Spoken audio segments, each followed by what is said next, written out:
$45,000 of debt with nothing going in life at 22. What the f*** are you even thinking? I'm just a girl. My favorite hobby is spending money. I love it. I am in credit card debt. I don't give a shit. The fact that women have been financially hampered for so long throughout history is the reason why they are the way they are with money in 2025. I am in thousands of dollars of credit card debt, and I want to spend money so bad. I'm just a girl. Girl, you or I am just a girling yourself into debt. Have you ever heard the saying, freedom comes with a price? Well, back in the day for women, it did. And that price used to be obedience, permission, and dependence. They couldn't open bank accounts, couldn't buy homes, couldn't take out loans without a man's permission. Now, fast forward to today, we have control, but somehow it feels like we've traded one type of control for another. From girls romanticizing being in debt, spending their last on iced coffee, and treating Afterpay like a loophole. Somehow financial freedom is slowly turning into financial regression. But this time, it's not men keeping us broke. We picked up right where they left off. Welcome to the Girl Talk you didn't know you needed. Now, I'm not saying you have to subscribe. You're classy. I know you don't just give those away for free, but hopefully at the end of this video, we become bestie enough for you to take that next step. Now look, treating yourself isn't the problem. It's how you do it that matters most. So that's why I've teamed up with Matchmasters, the sponsor of today's video, to host a giveaway worth $1,000. Yes,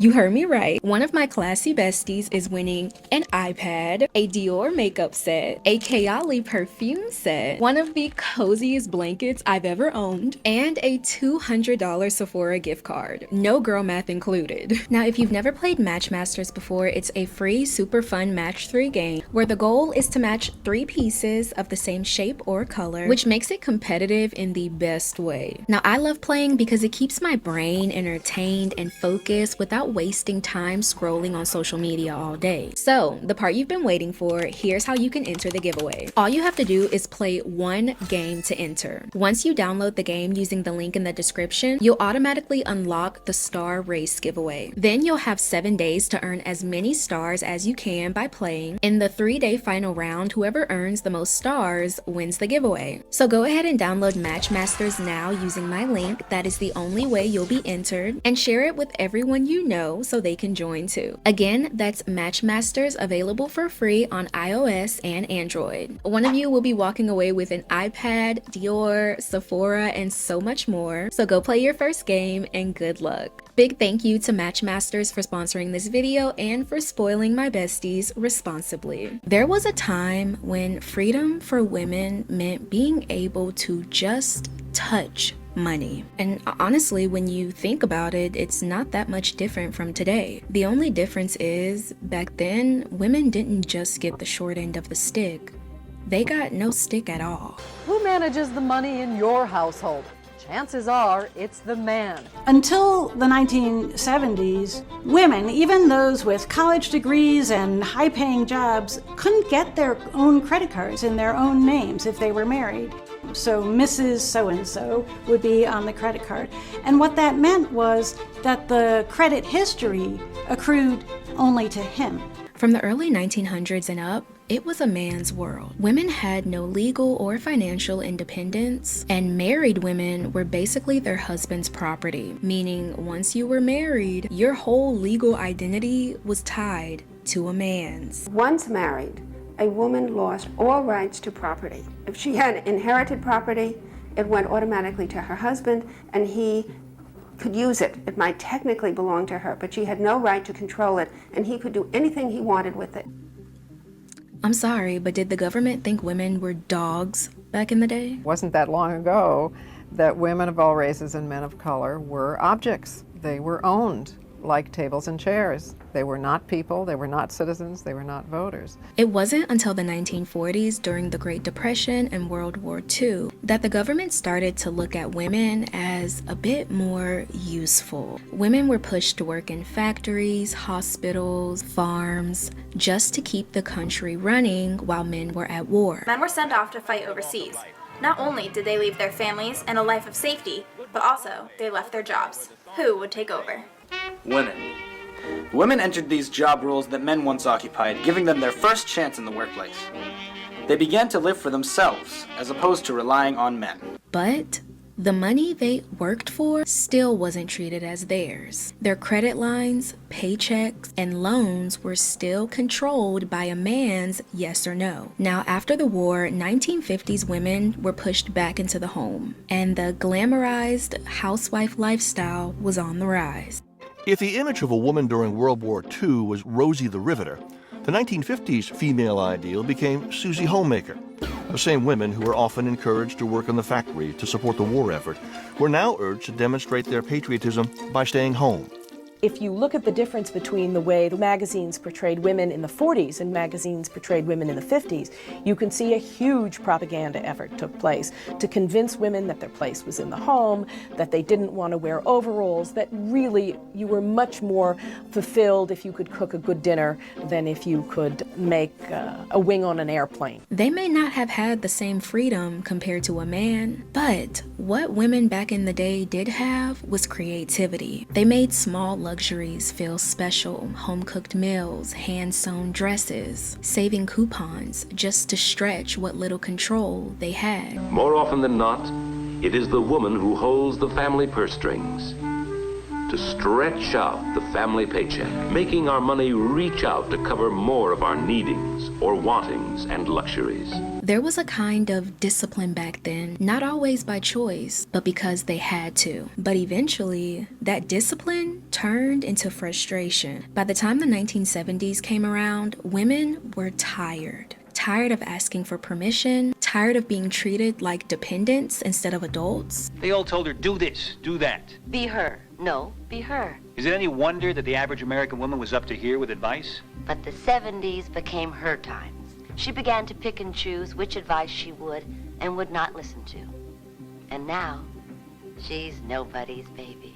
And in 1974, the Equal Credit Opportunity Act was passed. This allowed women to apply for credit cards, loans, and mortgages without a man's signature. The right to manage money became a sign of independence. It was proof that women could take care of themselves without a man's approval. But somewhere along the way, that meaning of freedom started to change. And here's the irony of it all. We finally got control of our money just to lose control of what that means. My favorite hobby is spending money. Oh my God. Nothing brings me more joy in life than going and spending money.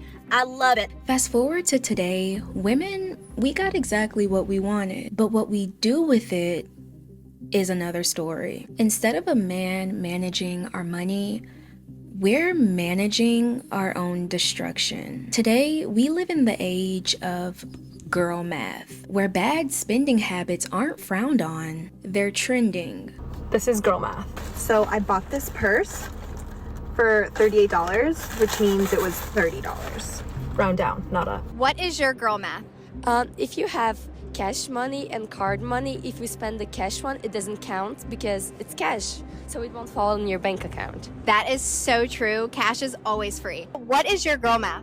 Like if I go shopping and then I don't buy anything, my budget for the next time is doubled. If you spend nothing, the next time you can spend way more. We're seeing women say things like, if I paid in cash, it's free. If I use my credit card, it's free. If I split it into afterpay payments, it's free. They literally made Afterpay for us girls. It's girl math. We like, okay, so if I have to break this up, it's really like I'm not even paying for anything. I am a proud member of the Afterpay community. Being someone that has a raging shopping addiction, it just makes me feel better about all the money I'm constantly spending. Every poor financial decision comes with a glitzy girl la la aesthetic. And listen, I'm not a complete hater of the concept. I do believe that we should be able to treat ourselves, live a soft, luxurious life, and not have to stress every time we swipe a card. That's a blessing. But we took overspending and debt, put a trendy hashtag on top of it, and chopped it up to being just a girl. $45,000 of debt with nothing going in life at 22? What the f*** are you even thinking? I'm just a girl. money comes back every 2 weeks, you know, like as long as I'm employed. Yeah, and if you're fired, it comes back never. The thing I love about being a girl is you can do and say just about anything without an excuse or a reason. You can be bad at anything and say, I'm just a girl. You can go on a shopping spree after saying you're gonna save money and say, I'm just a girl. No argument or a real explanation needed. You could literally just say, you're a girl. And I really need y'all to see the irony of all of this. This is the whole reason I decided to make this video. Because honestly, it is so ironic and honestly a bit embarrassing that women fought so hard to prove that they weren't careless with their money, that they didn't need a man to manage their money, just for us to turn around and be bad with money online. And the worst part about it, we call it just being a girl. Like, what is that even supposed to mean? That just because we're girls, we're just gonna be bad with money? But I'm literally just a girl. Like some of Oh, shut the f up. I will burn this table. I'm literally just a girl. Shut the f up. What is literally just a girl? What, are you trying to tell me that women are like or something? No. That's not how it works. You think because... What, you think you're stupid? Sometimes, yeah. But because you're a what are you talking about? I'm just a girl. I'm just... Shut the f up, act like an adult. You're just an adult. You're just a parent. I don't want to be an adult though. We're regressing. And at this point, we're proving the system back in the day that they were right. But the regression isn't just in how we abuse our money. It's also tied to how we spend others too. It was Babe, I gave you $1,000 to deposit. You said you needed to buy something. I asked you how much. You said, oh, maybe like $100 bucks. I said, okay, cool. Just deposit the rest. Nothing got deposited. How much did you spend? I needed $100. So you had $900 left over as change. Yes. Now look, I want to start off this portion of the video by saying there is nothing wrong with being dependent on your partner for money. If you're a stay-at-home mom, wife, girlfriend, and your partner provides for you, there's nothing wrong with that. That's not my issue. My concern is when women abuse being in that position. Ladies, this whole trend of being reckless, spending your husband's money on social media, embarrassing. Being provided for is a blessing. What type of respect are you showing for your man's sacrifice? Majority of the time, it is the wife spending above the means. Yeah. And I always think to myself, why don't the husband just put his foot down and say, we're not doing this, I'm taking away credit cards, I'm taking away debit cards, or whatever. Right. But then I had a thought. If the man did that, then you would have a bunch of women going in at the man saying that he's controlling or she should have her own money. You see how feminism works. I said it before and I'm gonna say it again. The fact that women have been financially hampered for so long throughout history is the reason why they are the way they are with money in 2025. Like we said, back in the day, women didn't have a choice. They had to wait for a man's approval and permission. And now, it's like we finally got the control, but we're almost using it to get even.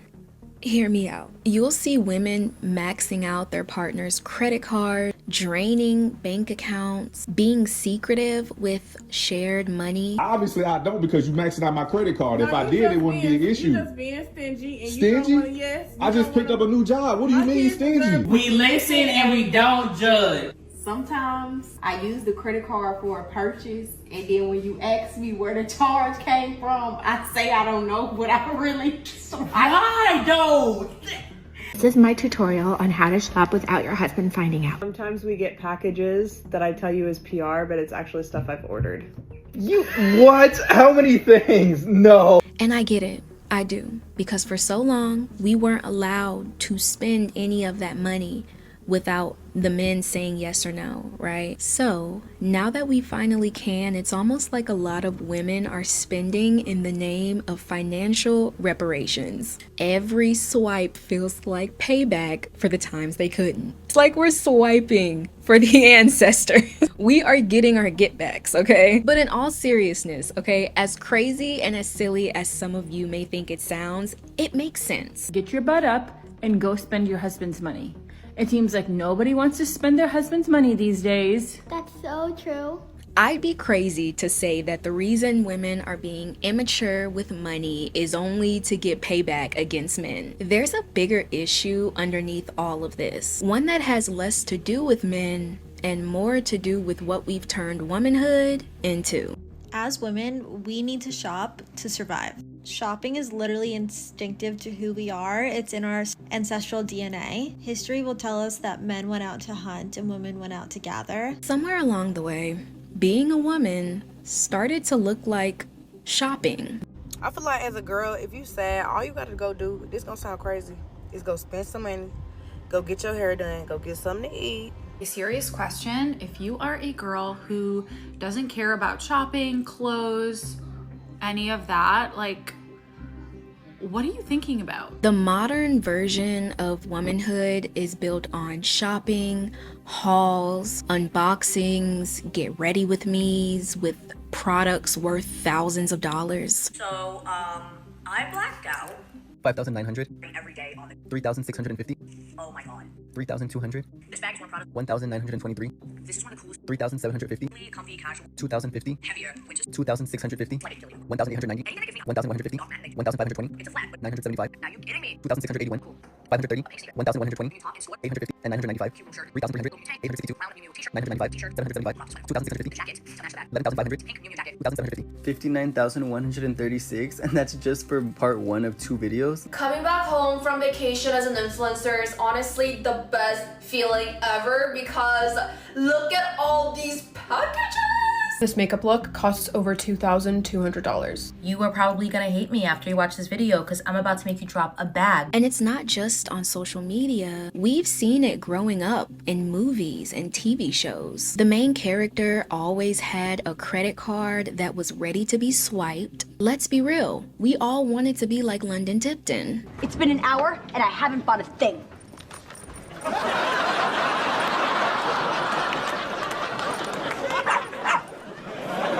Bad dog! I said no shopping! That dog has a serious problem.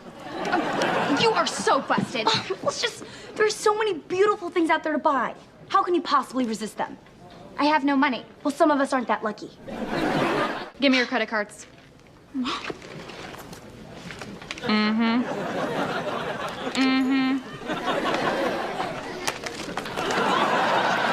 That mindset was basically spoon-fed to us to want more and more. And now, with the rise of social media, it's only getting worse. Amazon beauty products you absolutely need. If you're constantly losing your bobby pins or too lazy to pick them up out of drawers, this is a must-have. Viral makeup products that I've influenced the most people to buy. Every week, there's a new makeup product, a new skincare product, perfume, an influencer with a you absolutely need this item that's gonna change your life. And then slowly over time, we started confusing financial freedom with spending freely. I have about 200 pair of shoes and I haven't worn not even 100 of them. It's literally a box in every bag and I haven't worn none. Got these shoes, haven't worn them. Haven't even tried them on. Crazy. I am in thousands of dollars of credit card debt and I want to spend money so bad. I feel like it's just something that's in me. Like, I love spending money. I love buying things. I love new things. And that is the biggest struggle because all I want is to go and have a shopping spree. Because when you see influencers surrounded around PR packages, luxury products, endless favorites of the month, it's hard not to want that. You start feeling like if you don't have that, you're behind. Like your version of womanhood isn't enough. It's not luxurious enough. It's not good enough. Content creation has been something that I've always wanted to do. Being a YouTuber has always been something I want to do. So I think for years I have been continuously like going with the trends and like buying whatever everyone else buys so that like I can post about it and like be seen. But then I get caught up with imposter syndrome of not being enough. In order for me to become someone, I guess I was influenced by everyone else around me. So if I bought the next best thing or if I like looked a certain way by buying these clothes, then I was gonna make an image, a brand for myself. So you spend and you impulse buy and you ruin your credit after paying every purchase just to keep up with what you believe a luxurious life looks like. Well, I'm here to tell you that real luxury does not come with girl math. It comes with stability insecurity. The first underlying consequence of this girl money or girl math movement is it just further sends us down into the narrative that as women, we are not as good with money as our male counterpoints. It sends the signal that we're kind of like ditzy, that we can't do math, that we can't make wise financial decisions, that we are frivolous and irresponsible with our spending. This is a pervasive narrative that most women have grown up absorbing their entire lives. We earn the right to control our money, but control doesn't always mean spending. Sometimes control means showing we can handle the freedom we fought for.